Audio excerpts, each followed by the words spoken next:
This is Wales's National Botanic Garden at Carmarthenshire, Carmarthenshire, South Wales.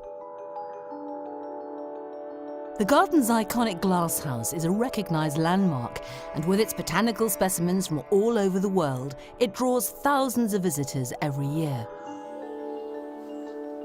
But at its heart once stood one of the most famous houses and estates in Britain, Middleton Hall, home of the Middleton family. At the end of the 16th and early 17th centuries, these 600 acres were well known in aristocratic and merchant circles in London and beyond. The Middleton Hall story starts in Carmarthenshire with a local vicar, Christopher Middleton, who was responsible for the parish at the end of the 1500s. But how could the vicar of a small country parish afford to pay the taxes on a 600-acre estate? The Middleton family, like all families in early modern England, Wales, Britain, were a family on the make. They were bold, they were adventurous, and they were hungry to make money.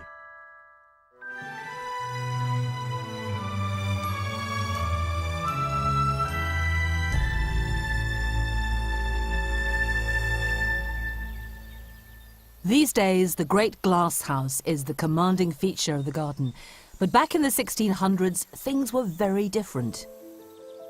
This was the site of one of the most impressive houses in the country.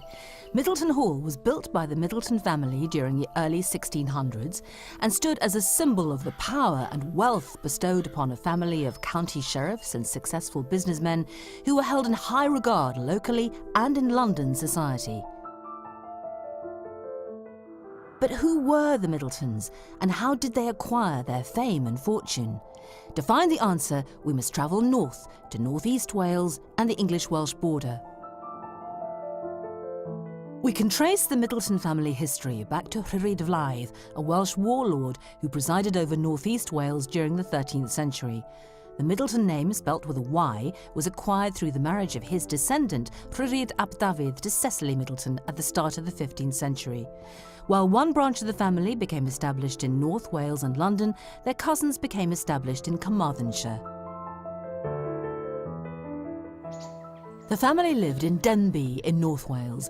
This is the family's original home on the outskirts of the town, with commanding views of Denbigh Castle. Richard Middleton became governor of the castle. The family moved to a much bigger house and estate at Gwynennog, also on the outskirts of Denbigh. The family coat of arms can still be seen emblazoned proudly above the fireplace. Three of Richard Middleton's sons became very famous men. I think there's little doubt actually that the nucleus or the focal point of this family within this period is Sir Thomas Middleton. He was very important both in himself as a businessman, in a social context and in a political context. I mean, he was MP for Denbighshire, he was an alderman in the City of London, he became the mayor of London, all at different time periods. So that is his kind of political repertoire then. In terms of business, he was obviously well connected to the foundations of the East India Company. He has connections obviously in the West too. In terms of the Virginia companies, there are connections to him that can be found in Newfoundland, all in this period where the development of these overseas enterprises was just beginning and just starting out. He's also then important from a family perspective. He is the link across the different branches of the Middleton family. He is our meeting point for our Chester Middletons, our London Middletons, and our Carmarthenshire Middletons. He appears to be the member of this family who knitted everyone together, whether through commercial enterprises, maritime enterprises, or intermarriage within the family and within other individuals in their social milieu.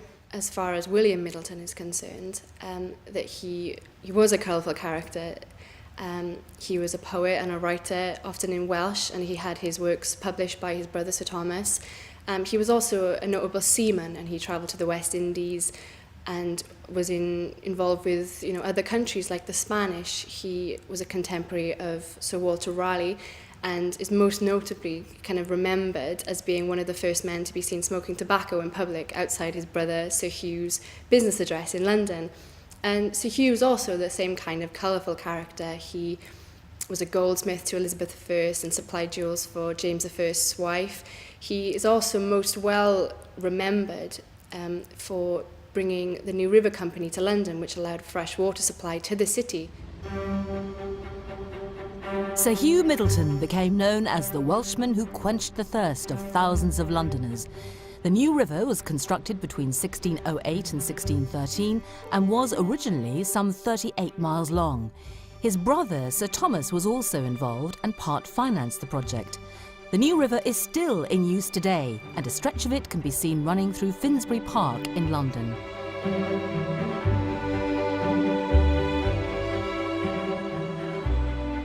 Sir Hugh Middleton can be linked directly to the Middletons we find at Middleton Hall in Carmarthenshire through his association with the younger Henry Middleton when he was appointed one of the directors of his new river company. Henry Middleton is named in the charter for that company from its very foundations. So skipping a generation entirely, skipping Henry's father David, we have a direct link between Sir Hugh and his actions in London and the wider world, and especially in wider Britain, and Henry Middleton, who we find at Middleton Hall. The family had relatives who were important and influential aldermen and businessmen in Carmarthen. Fulk Middleton was connected with St Peter's Church in the town in about 1550, and Edward Middleton, Fulk's son, was alderman of Carmarthen in 1575, becoming mayor of the town in 1583. But Carmarthen in those days was a very different place to the county town that we know today. Carmarthenshire is a very interesting location at this particular time, at the end of the 16th century, because it is clearly expanding and developing, both agriculturally and commercially. The port of Carmarthen is really a very important port. At that time, it had been set up as a royal base right at the beginning of the English conquest of this area, and had developed in those terms, a very big, in a sense, mercantile presence and merchants trading on a worldwide basis. Carmarthen gave you access out into the St George's Channel, which then gave you the whole of the western seaboards. And of course, as the empire was being discovered, the new empires were being discovered and conquered during the late 15th, 16th and early 17th centuries, at the time that the Middletons come on board with all of this, of course, that would give them access to the open seas in order to trade down those lines. So Carmarthen must have looked like a really interesting prospect, whereas a port like Chester, where the Middletons come from originally, is in fact beginning to silt up. It's too far down the Dee, it's a problem. Chester has definitely had its day and never really succeeds. Carmarthen looked like the best prospect, although Bristol, of course, in the end, completely out-traded it, and Carmarthen had the limitation of the bar across its estuary, and as big ships got bigger and bigger and the drafts got larger and larger, so the ships would not be able to get up to the quays in Carmarthen itself. By the end of the 17th century, it's a failed prospect in a sense. The Middletons' connection with Carmarthenshire began with Richard Middleton, who was appointed vicar of the parish, followed by Christopher Middleton, a cousin of Sir Thomas, Sir Hugh and William Middleton.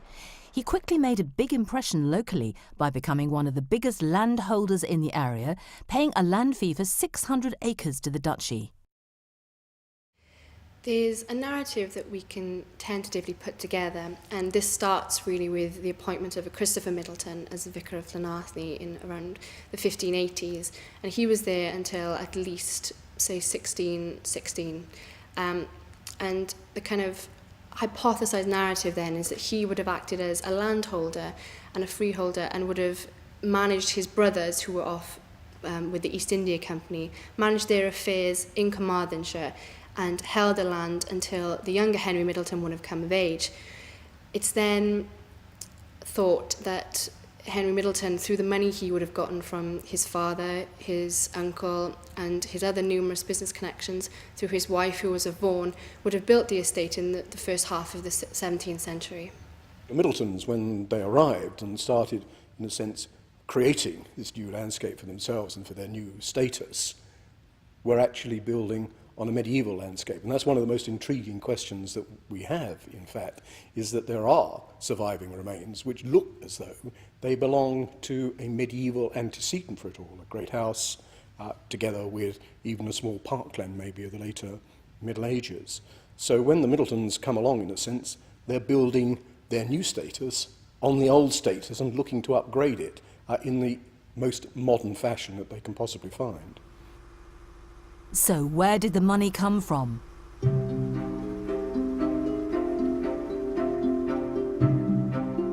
John, Henry and David were all present alongside their North Walian cousins, Sir Thomas, Sir Hugh and Robert, aldermen of London, prominent guildsmen and tradesmen, when at Founders Hall, Lothbury Street in London, on the 24th of September 1599, the East India Company resolution was passed.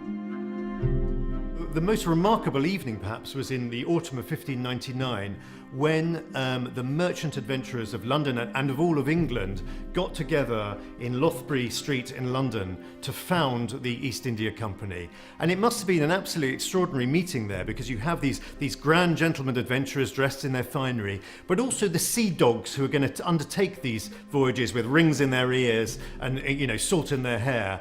And among the people at that meeting in Founders Hall were, of course, the Middleton brothers, who were to be some of the absolute key people in the first years of the East India Company, and the men that actually made the company its fortune in those early years.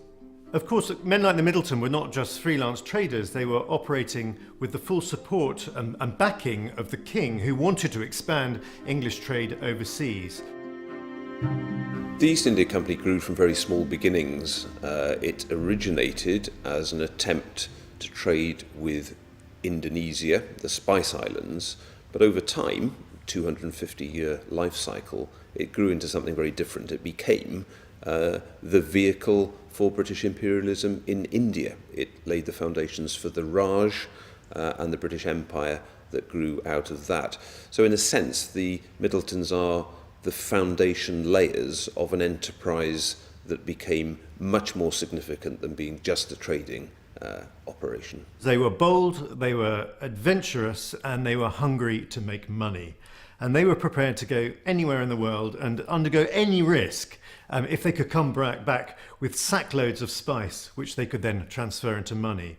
So they were really fantastic adventurers and brilliant sea captains and navigators who were prepared to risk a 2-3 year voyage into unknown seas to try and make their fortunes.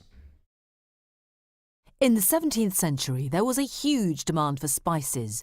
Cloves, pepper and mace were more valued and sought after than gold. But there was one spice in particular that held the promise of riches: nutmeg. Plague, or the Black Death, was the disease most feared by our Elizabethan ancestors. In the 14th century, it had killed more than 200 million people in Europe. In 1603, it claimed the lives of 38,000 Londoners, only to return again in 1665, killing another 100,000 people.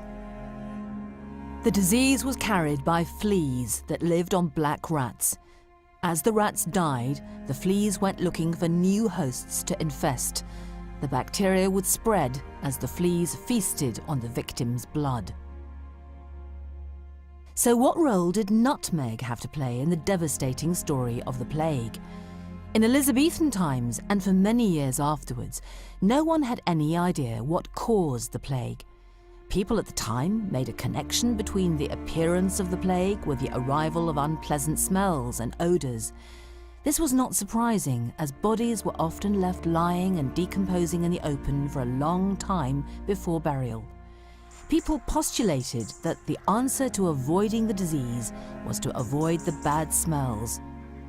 They would prepare pomanders to wear over their noses containing nutmeg. It was thought that the smell of the nutmeg would screen the wearer from the bad smells and therefore offer some protection against contracting the plague. A lot of money could be made from spices, and nutmeg in particular.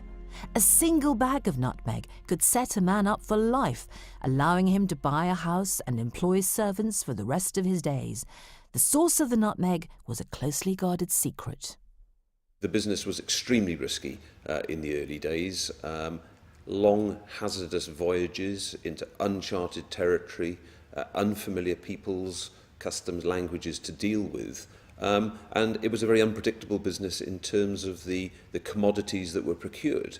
Very easy to overstock the market in Europe with spices like nutmeg or cinnamon, which could have a very profound negative effect on prices. So, very risky indeed.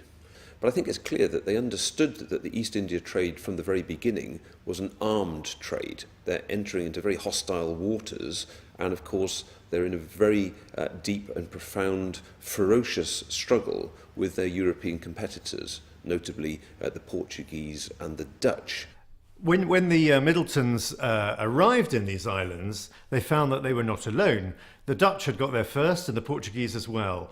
And the Dutch and Portuguese had carved out their own little territories out in the East Indies. They'd built forts, they'd built castles, they'd set up cannon on all the principal cliffs and everything. So the Middletons found themselves not only being traders with the native islanders, but they found themselves having to do battle with the Dutch and the Portuguese, who were incredibly competitive. There was no nice trading going on in this time. If you found your enemy there already, you slaughtered him, and then you bought the spices from the native islanders. Explorers would die getting to know the secret location of the Spice Islands, or Indonesia as we know them today. The Banda Islands were, at that time, the single known source of cloves and nutmeg. The explorers also visited Ambon Island and Ternate in their search for riches. But there was one little island in particular that held riches beyond the dreams of most traders. These days, the island of Run is not even afforded a dot on the map. It's a small island, 2.5 miles long and half a mile across. But 17th century maps of the East Indies mark the island of Run clearly. So much nutmeg grew on the island, it was said that sailors could smell the island before they could see it. The East India Company's first voyage set sail from London in the spring of 1601, leaving for years at a time to explore and trade with islands thousands of miles away. Many would never return, but for those who did, fortunes could be made. James Lancaster was put in overall command of a flotilla of 5 ships, with one vessel, the Hector, under the command of John Middleton. It took 16 months for them to arrive at Sumatra. John Middleton was the first to step ashore and meet the Sultan. Middleton was presented with a turban wrought with gold, and he immediately set about forging a trade treaty with the Sultan. Soon they set sail again and ran into a heavily laden Portuguese carrack. Men like the Middletons were first and foremost traders, merchant adventurers. They wanted to make their money from buying and selling English goods and coming back with East Indian spices. But, of course, if they happened to come across a heavily laden Portuguese carrack or a Dutch galleon en route to the East Indies, well, then they would have a go. Their ships are armed, their men had muskets, and, they couldn't really resist it. And there are numerous instances in the ships of the East India Companies going out there and attacking and overwhelming some of these immensely wealthy Portuguese carracks, and simply loading all their nutmegs and cloves and spices onto the English ships and bringing them back to London. As one of the ships, the Ascension, sailed for home, laden with peppers and spices, the remaining ships sailed on to Bantam in Java to buy more spices and to establish a warehouse where they could offload and store their purchases. They bartered and bought spices for 5 weeks until there was no more room on the ships, so it was time to set sail for home. Before leaving Bantam, Lancaster appointed 8 men and 3 merchants to establish a trading base. The modus operandi of the East India Companies generally was to organise themselves on what was known as the joint stock principle. So instead of having single voyages that investors put money into, that they would become rather more permanent because the presence of the Europeans in the East Indies required a lot of infrastructure to support trade. They needed in particular factories to be established, and these are not factories in the way that we understand the term today, but they are places where factors or merchants based themselves to trade. They became market points within a broader commercial network.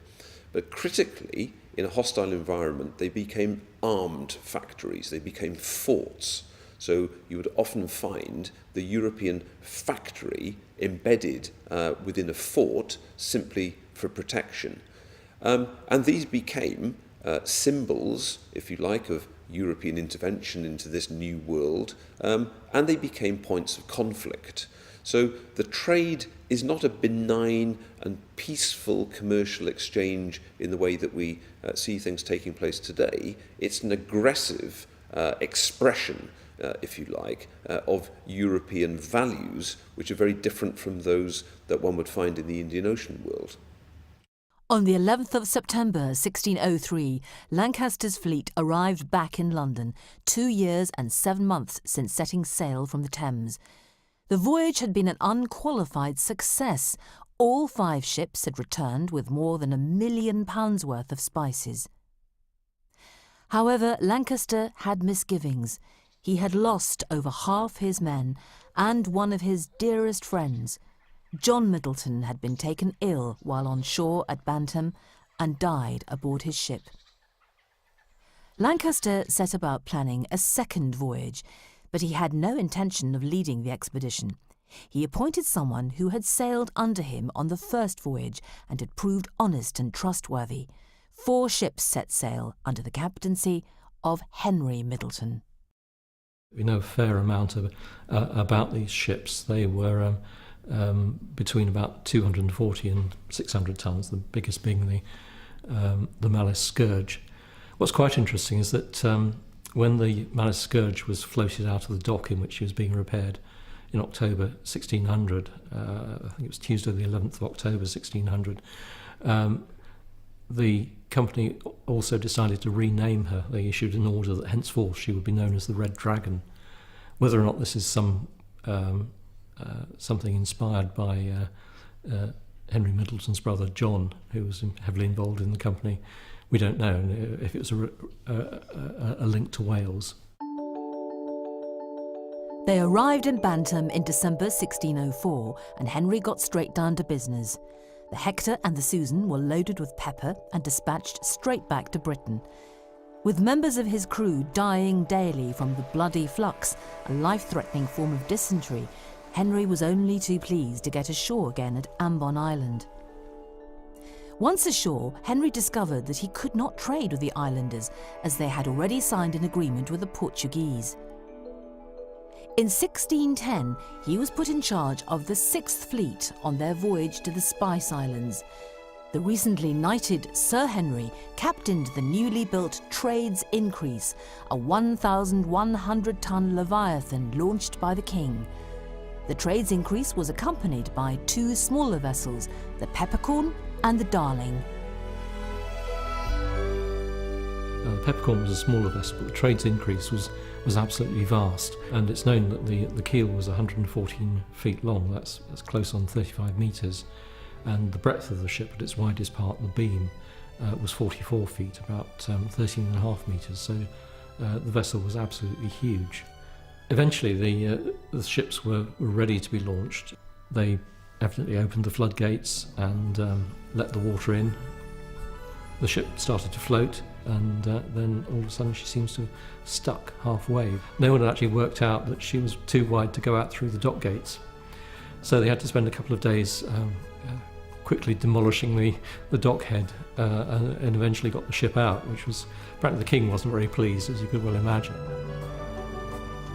Sir Henry's orders were to set sail for the Banda Islands, cement the friendship which had been nurtured with the native traders, and exploit the anti-Dutch feeling by providing the governor of Banda with gifts. However, it would not be all plain sailing. One of these stops was to get Sir Henry Middleton into great danger, because he decided to stop in Aden, today's Yemen, which was every bit as troubled then as it is today. The problem came when Sir Henry's ship got stuck on a sandbank, and he had to unload his supplies from the ship to the shore to lighten the ship and lift it off the sandbank. The problem was the local governor was deeply hostile to any foreigner coming to trade in his land. He seemed very flattering to Sir Henry and said, "Yes, of course, Sir Henry, land your stuff and I'll give you a house and make yourself comfortable." And Sir Henry fell for it. Unfortunately, it was all a plot. Sir Henry describes in his own diary one night he was sitting at the door of this mansion he'd been given by the local governor, when suddenly he was drinking a glass of Madeira, watching the sun sink into the Red Sea, when the house was attacked. Sir Henry was smacked on the head with an iron bar, knocked unconscious, and all his men were held captive.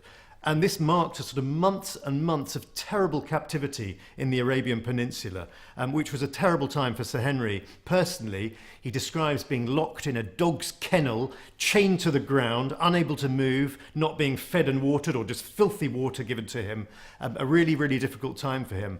And this is a sort of escapade that men like the Middletons got into. They didn't know who they were going to meet en route, and they didn't know what sort of treatment they were going to find at the hands of these governors of these tin pot towns in the middle of nowhere. The fleet eventually arrived at the harbour in Bantam, and it was here that the East India Company ships foundered. The trade's increase, pride and joy of the company, was riddled with shipworms and was no longer seaworthy. Dozens of the crew had succumbed to dysentery, typhoid and malaria. 140 men had died aboard their rotting flagship, including Sir Henry, who, it was claimed, had died of a broken heart over the loss of his ship. The youngest brother of the trio, David Middleton, was the most energetic, businesslike and swashbuckling of the Middletons. He joined the East India Company's third expedition under the leadership of William Keeling. He was assigned the captaincy of the smallest of the 3 ships in the flotilla, the Consent. Keeling, a keen Shakespeare fan, was more concerned with getting his crew to perform Shakespeare plays than getting to the Spice Islands. So David, who soon tired of the slow progress of the Red Dragon and the Hector, decided to press on without them. Never one to dawdle, he arrived at Bantam 8 months after leaving Tilbury.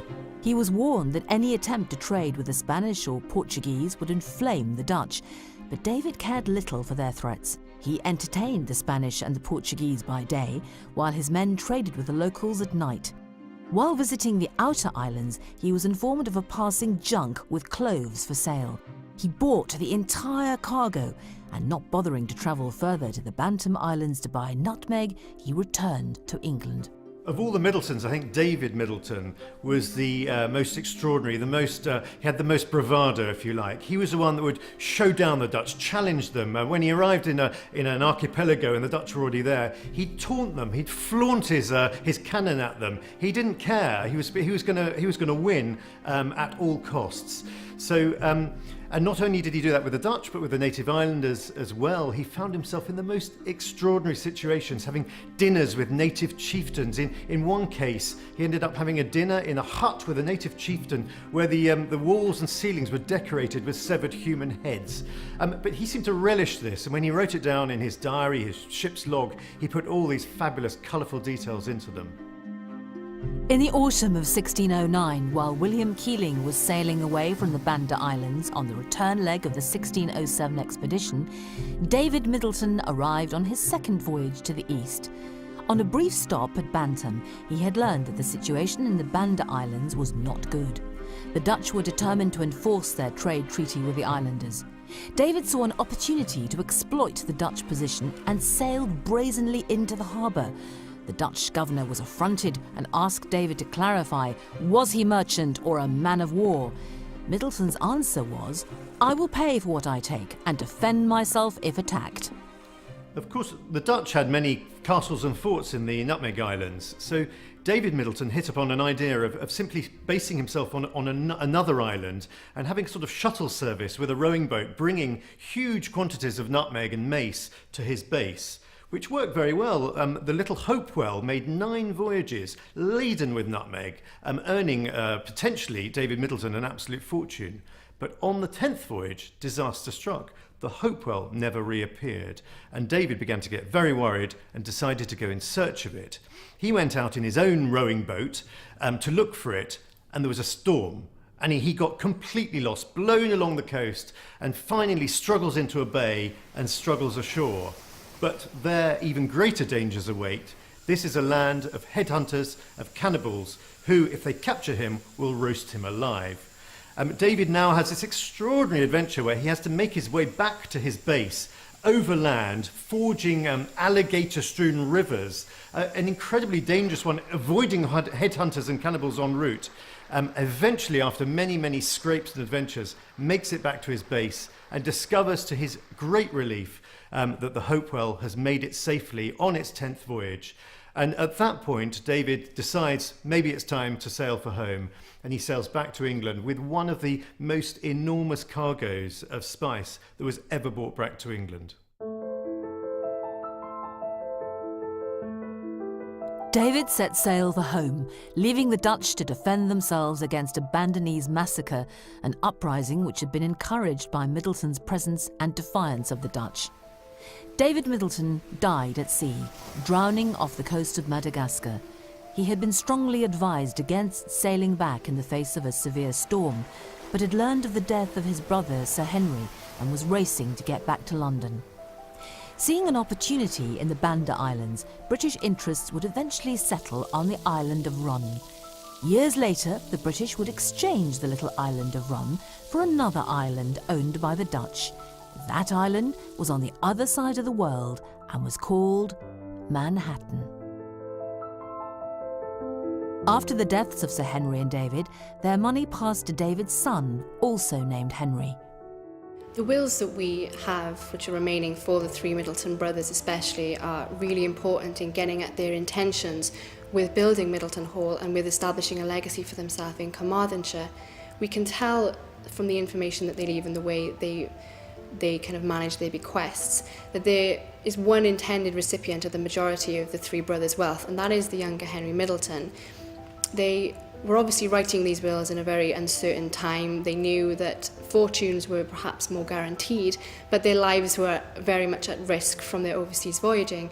So they made it very, very clear and very sure that in the event of either of their deaths, this is Sir Henry and David Middleton, the money would eventually end up with David's son Henry. The Middleton brothers' money would eventually be put to good use, paying for the construction of one of the grandest houses in the whole of Wales. Probably a Jacobean house of Baroque form would be the most likely thing to have been built. They've not got enough archaeological evidence as it stands at the moment to be absolutely certain about it, but you're looking at great mullioned windows, windows which look out onto the garden spaces and out into the landscape. You can already see that this building, put on this platform on an elevated ground, in fact could look out pretty much to where Paxton later on put his own house. So they are interested in landscape as vista and view, as well as the intricacies of a garden space, particularly in the kind of Baroque European tradition that they would have been working in Renaissance, early Renaissance gardens of small spaces, fountains, intricate planting, and so on. But it would have been a large house for a family that is looking, in a sense, to elevate itself to the status of the gentry. Unfortunately, in 1776, the Middletons were forced to sell the estate to pay off the family's debts. In 1789, the estate was sold again, this time to William Paxton. It is ironic that one of the finest mansions in Wales was built at Carmarthenshire with the money from the trade in medicinal spices, spices that were bought and plundered by the Middletons as they explored the Spice Islands on the other side of the world.